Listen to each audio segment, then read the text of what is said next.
Le nombre exact d'électeurs qui pourront prendre part au prochain scrutin est connu, tout comme la date des dépôts de candidature. 6 492 026 votants pour la présidentielle et les législatives.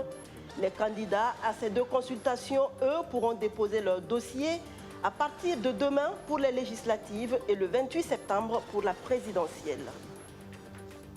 Les élections de novembre prochain, Karouna Traoré souhaite apaiser.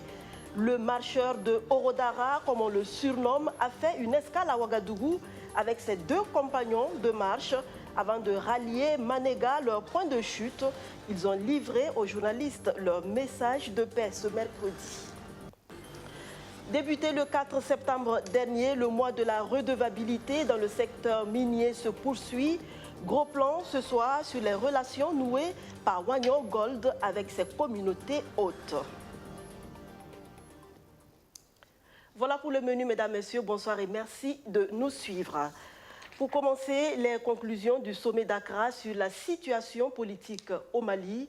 Les chefs d'État et de gouvernement de l'espace communautaire réunis hier dans la capitale ghanéenne ont décidé du maintien des sanctions contre le pays, et ce jusqu'au démarrage d'une transition civile.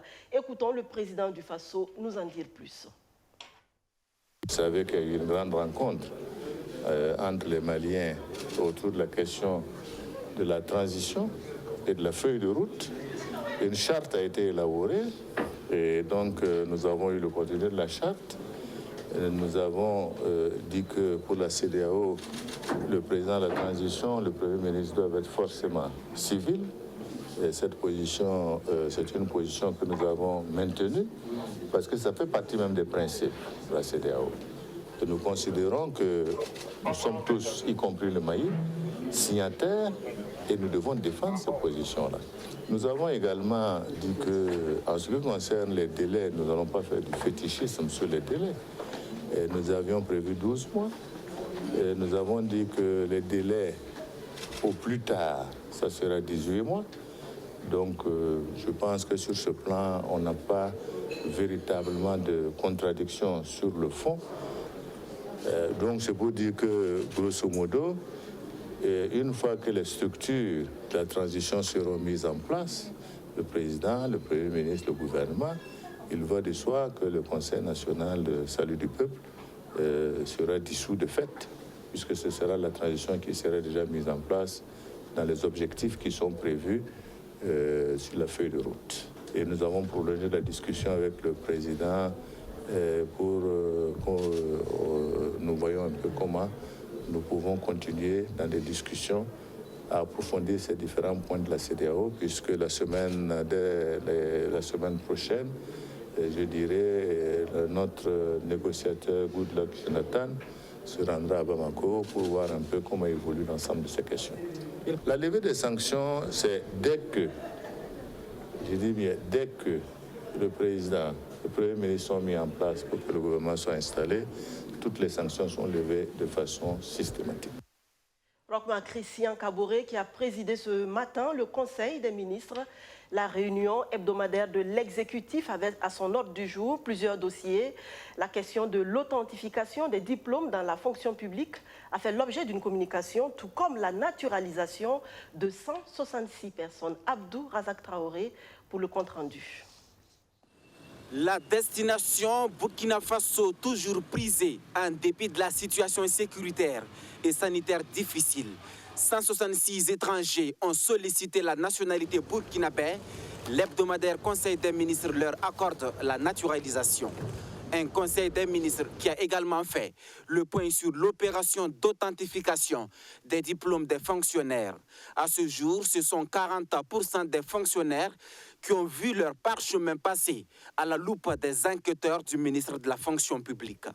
Parce qu'on a des éléments primaires, soit que c'est des faux diplômes, soit que c'est des diplômes qui n'appartiennent pas aux intéressés, etc., etc. Mais vous avez vu que, au stade où nous en sommes, le contrôle approfondi qui permettra de dire avec exactitude que ces diplômes sont douteux, c'est un travail qui appartient à l'autorité supérieure. Au stade où nous sommes, le ministère de la fonction publique dispose d'indices Mais le contrôle approfondi permettra de nous situer. Mais il faut déjà regarder et se féliciter que dans ce premier jet, contrairement à ce qu'on croit, notre système de recrutement n'est pas aussi poreux que cela. Parce que la marge des cas frauduleux, des cas douteux est véritablement assez faible. On est dans le premier jet autour de 0,33%. Ça veut dire que sur ce gros lot-là, la plupart des agents publics de l'État, les diplômes qu'ils ont utilisés pour se faire recruter sont relativement des diplômes sûrs. Et c'est à mettre à l'actif et de l'État et de l'ensemble des travailleurs. Une rencontre gouvernementale au lendemain de la rentrée administrative des acteurs de l'éducation dans un contexte où des syndicats brandissent la menace d'aller en grève pour divers motifs. Le gouvernement, lui, joue la carte du dialogue. Lorsque vous avez des protagonistes qui ne s'entendent pas, il n'y a pas de solution miracle possible que de s'asseoir autour d'une table de négociations, de s'écouter, de s'entendre et de voir ensemble ce qui peut être fait. Le gouvernement donc invite évidemment, comme il l'a toujours fait, les syndicats à venir autour de la table du dialogue social afin que nous ayons une rentrée apaisée dans l'intérêt de nos enfants, de nos jeunes frères. Autour du chef de l'État ce matin, le ministre de la Santé a fait l'état de la situation des énarques testés positifs à Bobo Dioulasso. Les testés positifs ont pratiquement tous été répertoriés, indique le porte-parole par intérim du gouvernement. Le gouvernement qui a appelé au strict respect des mesures barrières. Engagé dans une réforme de la sécurité nationale, le gouvernement élabore une nouvelle stratégie avec le soutien technique et financier du PNUD. Les acteurs commis à l'élaboration de cette nouvelle feuille de route ont achevé hier à Koudougou leurs travaux. Abdou Aziz Saré. D'environ 170 milliards de francs CFA en 2018, le budget consacré à la défense nationale est passé à 220 milliards de francs CFA en 2020, soit une hausse de plus de 25%. Malgré tout, la situation sécuritaire du Burkina Faso continue de se dégrader. Le nombre de déplacés internes a atteint 1 million. Une donne qui fait dire au gouvernement que la sécurité d'une nation ne se limite pas qu'aux seuls facteurs économiques et militaires. Les aspects sociaux et environnementaux sont aussi à prendre en compte. Pour rectifier le tir, l'exécutif élabore une nouvelle stratégie de sécurité nationale. Il est question au cours de cet atelier de finaliser l'élaboration du document. Nous sommes aujourd'hui pour voir concrètement la mise en place d'une sorte de loi cadre pour la politique de sécurité nationale pour rendre nos forces plus efficaces. Je disais tantôt que la sécurité était confiée à des professionnels. Les travaux de la politique de sécurité nationale ont abouti à la conclusion que c'est une affaire de tout le peuple burkinabé, de tous les secteurs. Donc, nous devons nous attendre à avoir une nouvelle vision de la sécurité au Burkina Faso. La stratégie de sécurité nationale va constituer l'un des référentiels nationaux majeurs de la gouvernance sécurité de l'État, mais aussi de la construction de la nation burkinabé. Elle permettra en outre de donner une cohérence globale de la transparence à la gouvernance sécuritaire du pays, ce qui manquerait le plus au Burkina Faso pour faire face efficacement à l'hydre terroriste. Nous sommes en train de bâtir, et c'est un travail de très longue haleine. Nous avons commencé par mettre le premier chaînon qui est la politique de sécurité nationale, les stratégies sectorielles, aussi bien de la défense que de la sécurité intérieure, vont nous dire comment améliorer l'organisation de l'armée, organiser l'organisation de la sécurité intérieure. Et puis après, voilà, il va falloir rentrer peut-être dans les plans d'action pour que doucement nous puissions reconstruire les bases d'une sécurité globalement satisfaisante pour notre pays. Pour la réussite des travaux, le gouvernement bénéficie du soutien du PNUD, Programme des Nations Unies pour le développement. Et comme vous le savez bien, le PNUD, c'est une institution des Nations Unies dont le mandat est de soutenir, d'accompagner les États dans leur processus vers le développement durable. Un processus qui repose, entre autres éléments, sur la gouvernance. Et aujourd'hui, la réforme du secteur de sécurité s'inscrit aussi dans cette dynamique de renforcement de l'état de droit, de renforcement de la gouvernance. Et nous avons jugé utile, le PNUD, non seulement le PNUD, mais aussi les Nations Unies, d'accompagner le Burkina dans cet exercice. Une fois les travaux finalisés, le document de la stratégie de sécurité nationale sera remis au Premier ministre, puis à l'Assemblée nationale pour adoption. Le gouvernement burkinabé devra résoudre les problèmes du SYNACSAB, le syndicat national des administrateurs civils, des secrétaires et adjoints administratifs, qui réclame depuis de meilleures conditions de vie et de travail est en colère. Les engagements pris par le ministre de tutelle ne sont toujours pas respectés. Le SYNACSAB durcit le ton. Solange Kaboré, Arsène Konditamde. Le syndicat national des administrateurs civils, des secrétaires et adjoints administratifs du Burkina, très remonté contre son ministre de tutelle. En conférence de presse, le syndicat durcit le ton face à ce qu'il qualifie de mépris du ministre Siméon Sawadogo. Selon les syndicalistes, le ministre de l'administration territoriale ne serait pas disposé à mettre en œuvre le protocole d'accord qu'il a lui-même signé en octobre 2019. M. Siméon Sawadogo, ministre d'État, semble s'être désintéressé de ce protocole d'accord qu'il a pourtant lui-même contresigné le 15 octobre 2019, et ce devant des témoins et pas des moines, notamment des doyens du corps. Puis, Monsieur le ministre, à travers ses multiples déclarations non suivies d'effets et ses promesses non respectées à l'endroit du SYNACSAB, démontre à souhait sa volonté manifeste de détériorer davantage le climat social au sein du ministère. Le SYNACSAB compte désormais passer à la vitesse supérieure pour se faire entendre. Aussi, avons-nous, en tant que SYNACSAB, décidé de ce qui suit. La tenue d'une rencontre avec le comité de suivi de l'application du protocole, composé de doyens du corps, pour leur faire part, une fois de plus, de notre désolation par rapport à l'attitude du ministre co-signataire du protocole du 15 octobre 2019. 2. La mise en œuvre d'actions fortes dans les jours à venir. Les dites actions, décrétées de commun accord avec la base, seront mises en œuvre selon un calendrier irrélatif. Le SYNACSAB dit être disponible pour d'éventuelles discussions, mais en attendant, il invite ses membres à rester mobilisés pour tout mot d'ordre que commanderait la situation. Ouverture ce 16 septembre du contentieux des listes électorales. La CENI a fait le point hier du fichier électoral aux acteurs politiques. Le choix du président du Faso et des députés revient le 22 novembre prochain à 6 492 026 Burkinabés. Roméo Koita. Après la phase de tri, encore appelée phase de dédoublonnage, ce sont près de 6 493 000 électeurs qui sont définitivement retenus sur le fichier électoral. Lors de la révision, la Commission électorale nationale indépendante CENI a enrôlé près d'1 222 000 nouveaux électeurs. Quant aux Burkinabés de la diaspora enrôlés, ils sont environ 25 000, repartis dans 22 pays d'Afrique et du reste du monde. À la veille de la publication des listes électorales, la CENI rencontre les acteurs politiques et ceux de la société civile pour leur faire le point du fichier électoral et la date du début des dépôts des candidatures.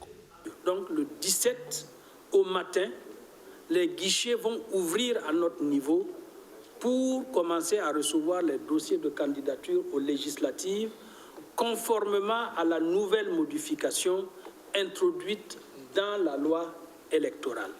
Concernant la présidentielle, les candidatures sont réceptionnées à partir du 28 septembre. En raison de la situation sécuritaire, l'enrôlement n'a pas pu se tenir dans 22 communes du pays. Mais selon le président de la CENI, cela n'empêche pas que le vote puisse avoir lieu dans ces zones dites rouges. Il faut faire la part de choses entre l'enrôlement et le vote.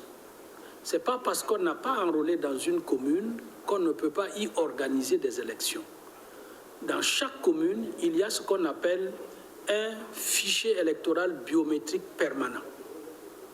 La révision permet de prendre de nouveaux électeurs. mais ça ne supprime pas le droit des anciens.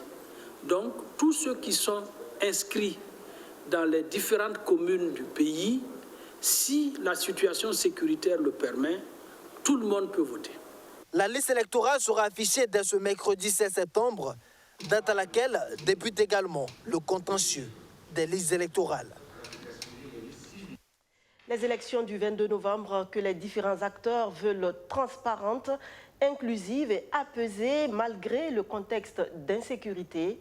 Lors du dialogue démocratique organisé hier par le CGD, les échanges ont porté sur ces idéaux. Abdou Aziz Sari. Presque tous les partis politiques en quête du pouvoir exécutif et législatif prennent part à ce dialogue démocratique. Chacun de son côté tente d'apporter des éléments de réponse aux préoccupations qui taraudent les esprits. Vu que les élections du 22 novembre prochain se tiendront dans un contexte de crise sécuritaire, les Burkinabés se demandent comment faire en sorte qu'elles soient non seulement inclusives, mais aussi transparentes. Pour les orateurs, ce défi pourrait être relevé à condition que la Commission électorale nationale indépendante CENI soit transparente dans ses actions. Il faut une transparence permanente de la CENI sur le nombre de bureaux de vote qui ne seront pas ouverts.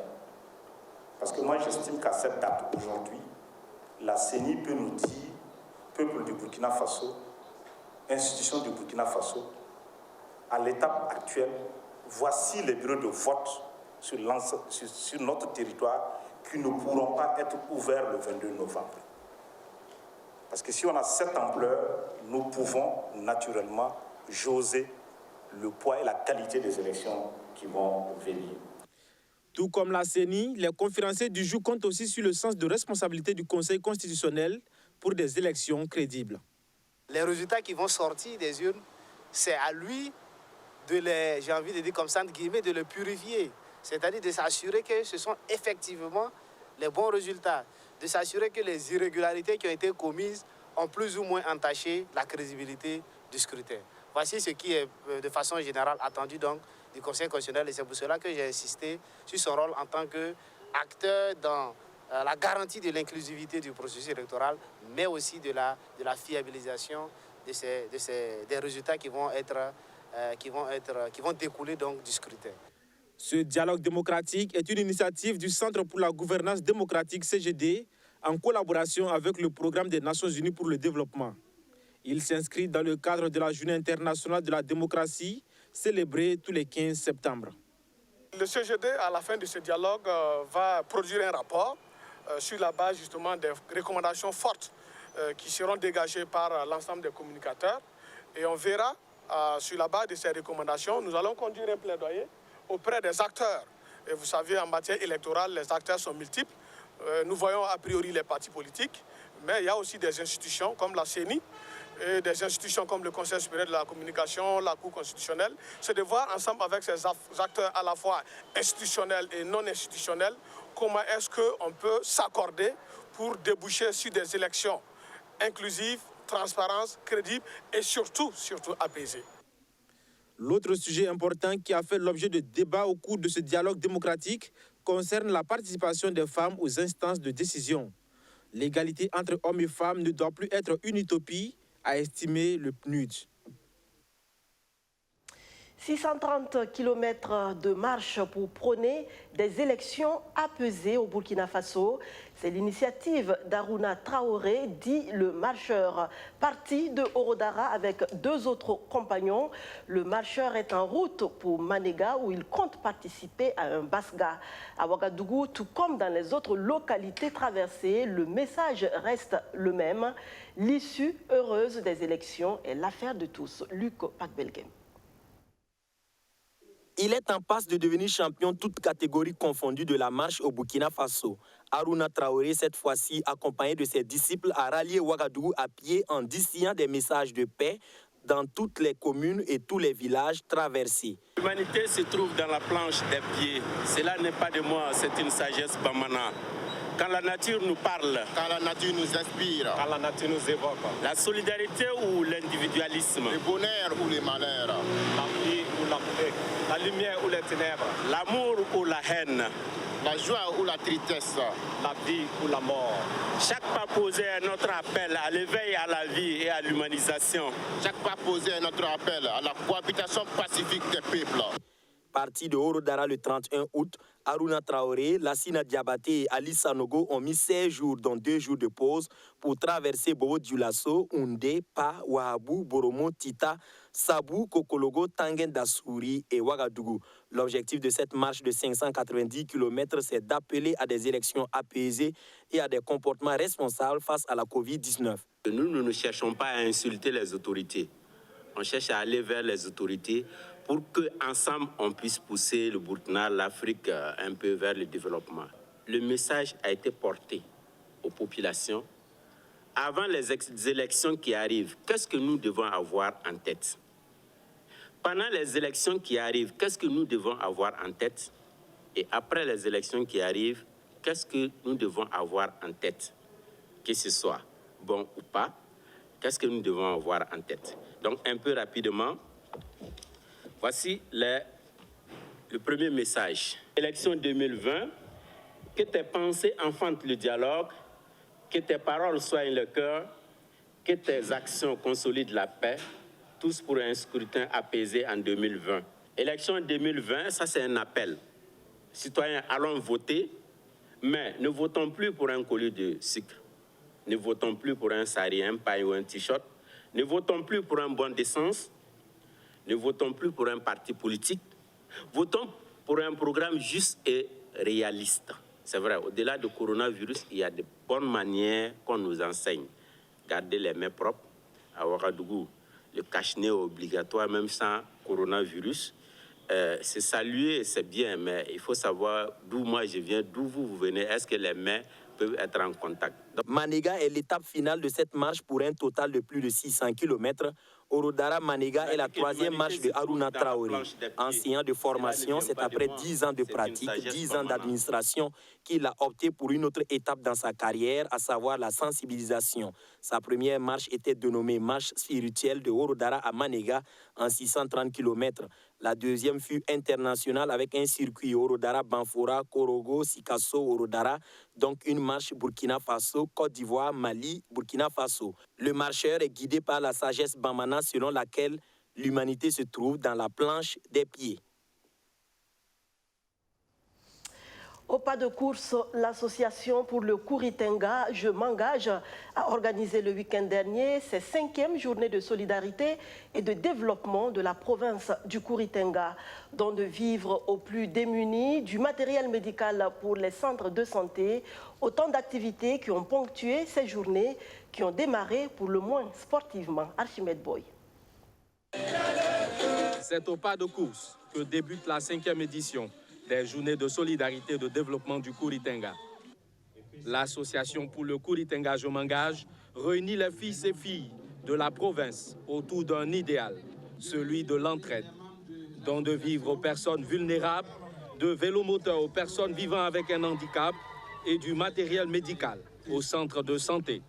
Après 5 années, l'association se réjouit du chemin parcouru. La taille et la qualité de cette mobilisation autour de nos activités nous réjouissent, mais plus encore nous confortent dans notre vision initiale qui a été de nous engager pour le développement de notre chère province. Votre forte mobilisation de ce matin montre à souhait que notre vision, notre démarche et nos actions sont largement partagées et adopté par les fils et les filles du Kouritenga. Pour renforcer la cohésion sociale, un match de gala est organisé entre la formation de Pouitenga en blanc et celle de Koupela en violet. Pouitenga l'emporte 4-2 au tir au but.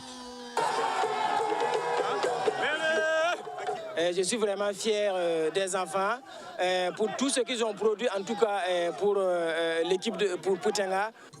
Les meilleurs élèves de la province reçoivent des récompenses au cours d'une soirée dénommée la Nuit du Mérite.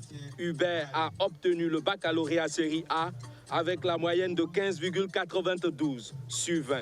Il est classé 6e au niveau national. Ce nouveau bachelier est heureux de recevoir ici une moto. Je suis content de ce prix. Donc, je remercie l'association. Et le merci ne s'arrête pas là seulement, mais ça s'étend jusqu'à l'établissement d'où je suis venu, notamment le petit séminaire Saint-Augustin de Bascolé. Les organisateurs sont satisfaits de la tenue de ces journées de solidarité. Ils annoncent une 6e édition riche en couleurs l'année prochaine. Direction à présent la frontière du Burkina Faso avec la Côte d'Ivoire. L'une des dernières mines du pays y est implantée. Wagnion Gold et ses communautés hautes vivent-elles en parfaite intelligence?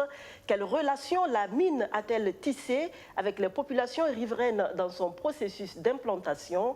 Élément de réponse avec Rémi Lambert-Nébier. Située à la lisière des frontières du Burkina avec le Mali et la Côte d'Ivoire, précisément dans la commune de Niankoro-Dougou, province de la Liraba, la construction du Wagnion Gold a débuté en 2018. Déjà en production avec la coulée de son premier lingot d'or en fin août 2019, la mine poursuit toujours sa phase de réinstallation et de restauration des moyens de subsistance des communautés riveraines. Elle illustre de ce fait le modèle de relation que la plupart des mines industrielles développent avec les communautés hautes dans leur processus d'implantation au Burkina Faso. Le principe du parc qu'on a soumis au niveau du gouvernement, si dans la phase de projet, dans l'identification des ménages, des structures impactées par le projet, il se trouve qu'on vous identifie comme un ménage qui a une structure, qui a une maison, une cuisine qui est impactée.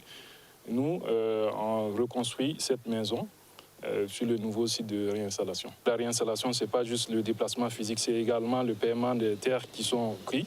On a aussi le programme de restauration des moyens de subsistance, qui est un programme d'accompagnement des ménages qui sont impactés par le projet. Donc, en plus de la compensation qu'ils reçoivent, qui est divisée en 5 tranches sur 5 ans, ils reçoivent également un accompagnement technique. Une fois que vous recevez votre compensation, nos collègues reviennent vers vous. Ils demandent qu'est-ce que vous aimeriez faire comme projet et on voit dans quelle mesure est-ce qu'on peut vous accompagner. En plus de cela, comme vous voyez ici, le périmètre irrigué de Songa qui fait 4 hectares et demi. On les accompagne, on les forme et il y a des bénéficiaires. Ce sont également 162 millions de francs CFA qui ont été directement investis dans les domaines de l'éducation, de la santé, du sport et de la culture en 2019 dans les villages riverains. Mines à ciel ouvert, les zones d'exploitation de Wagnion Gold se trouvent au beau milieu des aires de pâturage et de labour des communautés hautes. Une configuration qui suscite des interrogations sur l'impact environnemental de la mine. L'eau qu'on a dans les différentes fosses, actuellement, soit on les draine ici, ou il y a des motopompes qu'on a, on les pompe et on les reverse au niveau de cette fosse. Donc à ce niveau, ce sont des eaux qui sont dans la fosse. Il n'y a pas de crainte, comme parlant de produits chimiques venant d'ailleurs. Quand le soleil tape, le cyanure qui est là, alors le soleil sépare cette molécule. Le carbone, lui, c'est fixe. Et l'azote, lui, s'évapore. Comme on sait, l'environnement est constitué en majorité d'azote. Pour ce qui est de la mine de Wagnion, il faut dire que les rapports et les missions d'inspection et les missions de suivi-contrôle montrent que quand même la tendance est au respect de la réglementation en vigueur. Vous avez même vu les productions qui sont faites par les maraîchers-culteurs. La mine a choisi donc délibérément de ne pas tout acheter pour les amener à pouvoir faire du marketing pour pouvoir donc écouler leurs produits. Sinon, si la mine achète tout, ça veut dire qu'il n'y aura pas d'effort pour chercher la clientèle. Et lorsque la mine ne sera pas là, ça veut dire que même vous allez produire, mais vous n'allez pas pouvoir écouler. Wagnion Gold affirme n'avoir enregistré aucun incident avec les communautés riveraines en presque 2 ans de cohabitation. La mine de Niankoro-Dougou emploie en permanence 995 Burkinabés, soit 94% de son personnel. Une marque collective pour faire émerger la filière lait au Burkina Faso. Faire Faso est l'initiative de l'Union nationale des mini-laiteries et producteurs de lait local. Le 10 septembre dernier, Koudougou a marqué la concrétisation du projet de labellisation des produits laitiers au Burkina Faso. Solange Kabouré, Arsène Konditamdi. Une charte de marque collective pour la promotion du lait local. Cette marque est baptisée Faire Faso par l'Union nationale des mini-laiteries et producteurs de lait local au Burkina. L'organisation veut ainsi promouvoir les activités du secteur et renforcer le pouvoir économique de ses membres. Lorsque vous partez voir qu'il y a quelque chose qui marche quelque part et qui est très bon, qui peut faire avancer votre pays, il ne faut pas hésiter un instant à l'amener chez vous, à l'adapter et à le faire appliquer par vos compatriotes afin de pouvoir aussi les sortir de la pauvreté et de l'ignorance. Donc je pense que ce que l'UMPLP a fait, et c'est ce qu'il devait faire. Parce qu'au niveau du ministère des Ressources animales et halieutiques, nous appuyons les producteurs pour leur émergence.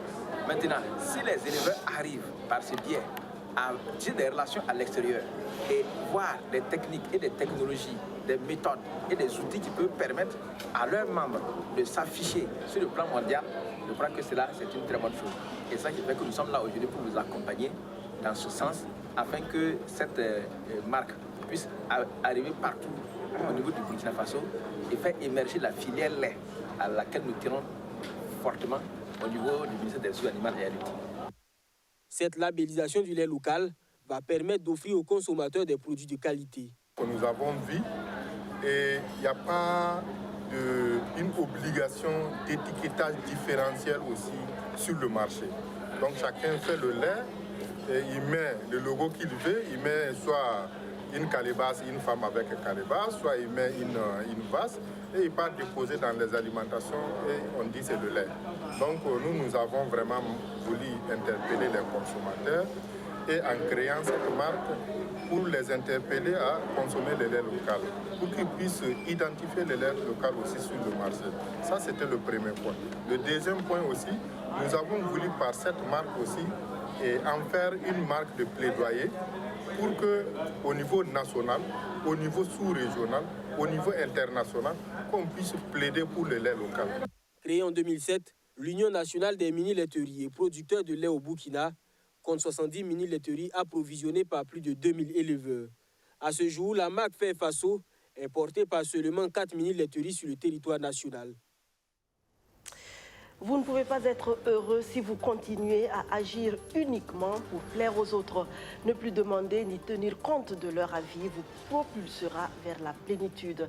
Car libéré du regard d'autrui, il vous sera plus facile d'avancer selon vos propres choix. Merci de nous rester fidèles. Je vous retrouve demain, si Dieu le veut.